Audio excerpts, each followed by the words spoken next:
السلام علیکم دوستوں، امید ہے آپ ٹھیک ٹھاک ہوں گے۔ آج اتوار کی شب ہے اور اتوار کی رات آپ سے ملاقات ہوتی ہے۔ آنکھیں غزل ہیں آپ کی۔ اس بیٹھک کا مقصد ہوتا ہے کوئی سیاسی بات نہ کی جائے، کوئی سماجی بات نہ کی جائے، فقط اپنے آپ کو ٹٹولا جائے شعر کے ذریعے، خیال کے ذریعے، احساس و جذبوں کے ذریعے، اور اسی طرح سے خود تک پہنچنے کی کوشش کی جائے۔ مجھے خوشی ہے کہ آپ تمام دوستوں سے اسی بہانے ملاقات ہو جاتی ہے۔ حالانکہ اس میں بہت سارے ایسے دوست بھی ہیں جو مجھے میری سیاسی انداز کی شاعری کی بنا پر جانتے ہیں، لیکن اس کی میں وجوہات بتا چکا ہوں۔ وہ شاعری، کچھ شاعری ہوتی ہے جو وقت کی ضرورت ہوتی ہے، لیکن کچھ شاعری ہوتی ہے جو کوئی شاعر اپنے احساس کی تکمیل کے لیے کرتا ہے، اور یقین مانیے کہ اصل میں لطف اسی شاعری میں آتا ہے جو آپ جذبے جس کے ساتھ باندھ کر لکھتے ہیں، یا جسے آپ اپنے خیالات یا اپنی محبت اپنے جذبوں اور جذبوں سے جڑی عقیدتوں کے ساتھ لوگوں پر وا کرتے ہیں۔ شاعروں کے ساتھ ایک بنیادی مسئلہ یہ ہوتا ہے کہ وہ چیزوں کو مختلف تفصیل سے دیکھتے ہیں۔ آپ کو ایک درخت کا تنا دکھائی دے سکتا ہے، لیکن جب کوئی فنکار اسے دیکھے گا تو اس تنے پر پڑنے والی خراشیں بھی اسے دکھائی دے رہی ہوں گی، وہاں برے موسموں میں اگنے والی ان خراشوں سے پیڑ کے رس کی پپڑیاں بھی۔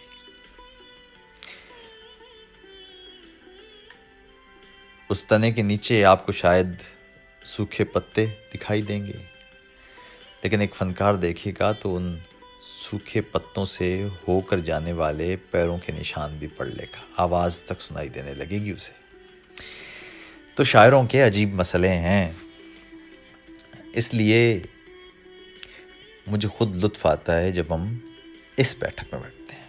آپ کے ساتھ تو کبھی ٹویٹر پہ ملاقات ہو رہی ہوتی ہے، کبھی یوٹیوب بیٹھک میں بھی ملاقات ہو رہی ہوتی ہے، لیکن کبھی فیس بک پہ بھی ملاقات ہو رہی ہوتی ہے، لیکن یہ والی بیٹھک مجھے عزیز ہے اور ہمیشہ سے رہی ہے۔ مجھے یاد ہے کہ بہت مدتوں پہلے، قریب کچھ 17 برس پہلے، آنکھیں غزل ہیں آپ کی میں ریڈیو پر پروگرام ہوا کرتا تھا 2 گھنٹے کا، اتوار کو ہی ہوا کرتا تھا، اور اس بیٹھک، اس نشست، اس بزم کی کہ لفظوں کے ذائقے اب تک زبان پر گھلتے رہتے ہیں۔ کئی خیالات ہیں جو تب آپ سے گفتگو کرتے کرتے بانٹے تھے، مگر وہ آج تک موجود رہتے ہیں، آج تک اپنے اندر کسی بازگشت کی طرح گونجتے رہتے ہیں۔ تو اس لیے یہ بزم بہت اہم ہے۔ میں کچھ دوست جو یہاں موجود ہیں ان کا نام لے لوں، اس کے پھر ہم آج کی گفتگو کرتے ہیں۔ انسا آپ یہاں موجود ہیں، ڈاکٹر نازش آپ بھی ہیں، قلم ناصر آپ بھی ہیں، عمران آپ بھی ہیں، سرمد ولی آپ بھی ہیں، رضا خان آپ بھی ہیں، شبیر آپ بھی ہیں، یہاں امجد آپ بھی ہیں، حسن عامر آپ بھی ہیں۔ اچھا حسن میر ہے غالباً، یا حسن امیر، یا امیر حسن نہیں، حسام ریار، کہ حسام ریار، معذرت یہاں بہت دور سے دیکھنا پڑ رہا ہے تو مجھے، اس لیے میں معذرت چاہتا ہوں۔ حسام آپ کلون شہر میں ہیں۔ شبیر بھائی آپ بھی موجود ہیں، بہت بہت شکریہ آپ تمام دوستوں کا۔ مجھے یاد ہے کہ جب میں آنکھیں غزلیں آپ کی کیا کرتا تھا تو اسی طرح ٹیلی فون کے ذریعے لوگ اس میں شرکت کیا کرتے تھے، اشعار بھیجا کرتے تھے۔ کئی لوگ تو صرف اس لیے کال کیا کرتے تھے کہ اس بزم میں ان کا نام لے لیا جائے۔ تو وہ محبت کی بزم تھی، بیدار سماعتوں کی بزم تھی، اور وہ چاشنیاں آج بھی یہاں موجود ہیں۔ مجھے بہت خوشی ہوتی ہے کہ یوں ہی ہم آتے ہیں اور آپ اتنے سارے دوست موجود ہوتے ہیں۔ بہت بہت شکریہ۔ مجھے آج یہ طویل تمہید تو اپنی جگہ، مگر مجھے آج جو گفتگو کرنا ہے وہ یہ ہے کہ آپ نے یاد ہوگا نا کہ گزشتہ مرتبہ جب ہماری نشست ہوئی تو ہم نے اس میں دائروں کا ذکر کیا تھا، پھر اس میں خاموشی کا ذکر بھی ہوا۔ تو ہمارے کچھ دوست کہنے لگے کہ یہ خاموشی پر کچھ مزید گفتگو کیجیے۔ دیکھیے، سب سے پہلے تو سمجھ لیجیے کہ خاموشی فقط دو مواقع پر ہوتی ہے۔ ایک تو جب یوں لگے کہ سب کہہ دیا گیا ہے، یا جب یوں لگے کہ کہنے کو کچھ بچا نہیں ہے۔ ہمارے آس پاس دو طرح کے لوگ ہوتے ہیں۔ ایک وہ جن سے گفتگو کرنے سے پہلے بہت سوچنا پڑتا ہے، گھنٹوں، اور دوسرے وہ جن سے گفتگو ہو تو بعد میں بہت دیر بیٹھ کر سوچنا پڑتا ہے۔ قیمتی ہیں وہ لوگ جن سے بات کرتے ہوئے سوچنا نہیں پڑتا، جن سے آپ کوئی بھی بات کہہ سکتے ہیں، آپ کو یہ احساس بھی نہیں ہوتا کہ آپ کے اندر کی وحشتیں، آپ کے اندر کی نفرتیں، آپ کے اندر کی محبتیں، آپ کے اندر کے بچپنے، وہ سب انڈیل دینے کے باوجود کوئی شخص آپ کو جج کرے گا، یا آپ کو آپ کی اصل پروان کی بجائے، آپ کو اصل اڑان کی بجائے اس کمزور لمحے سے ناپے گا۔ دوسرے وہ لوگ ہوتے ہیں جن سے آپ کو گفتگو کرنے سے پہلے بہت دیر سوچنا پڑتا ہے۔ یہ بڑے عام لوگ ہیں۔ ہم جب گفتگو کرتے ہیں نا لوگوں سے، تو ہمیں اپنی ذات کے اوپر کئی خول چڑھانا پڑتے ہیں، ایک کردار بننا پڑتا ہے۔ وہ کردار جو لوگوں کے لیے قابل قبول ہو، وہ کردار جسے لوگ پسند کر سکیں۔ ہم کب رہتے ہیں؟ ہم تو اکثر وہ ہو چکے ہوتے ہیں جو لوگ ہمیں دیکھنا چاہتے ہیں۔ لوگ ہمیں ذات سے نہیں بلکہ رشتوں سے قبول کرتے ہیں، مختلف ناموں سے قبول کرتے ہیں۔ آپ وہاں آپ نہیں ہوتے، وہاں کوئی کردار ہوتا ہے، کہیں بھائی کا کردار تو کہیں بہن کا کردار، کہیں شوہر کا کردار، کہیں بیوی کا کردار، کہیں ماں کا کردار، کہیں باپ کا کردار، کہیں دوست کا کردار، حتیٰ کہ کہیں تو رازدان کا کردار۔ کچھ لوگ رازدان بڑے اچھے ہوتے ہیں، ان سے آپ اپنے راز بانٹ سکتے ہیں، اور وہ آپ کو احساس بھی دیتے رہتے ہیں کہ آپ کے راز، آپ کی اندر کے بے شمار جذبے ان کے پاس محفوظ رہیں گے، خود چاہے وہ اپنے اندر گھٹ گھٹ کر مر جائیں، اپنے اندر اپنی ہی باز گشت میں ٹوٹ پھوٹ جائیں، اپنی ہی گمک کے نیچے دب جائیں، وہ آپ کو اپنے والا کردار نہیں دے سکتے۔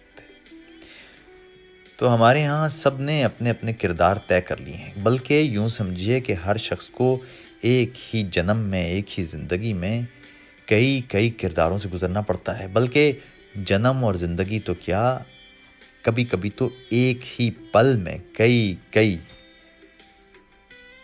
کرداروں سے گزرنا پڑتا ہے۔ اور یہی وہ وہ تصور ہے جو آپ کو آپ نہیں رہنے دیتا، آپ کو کہیں دور لے جاتا اپنے آپ سے۔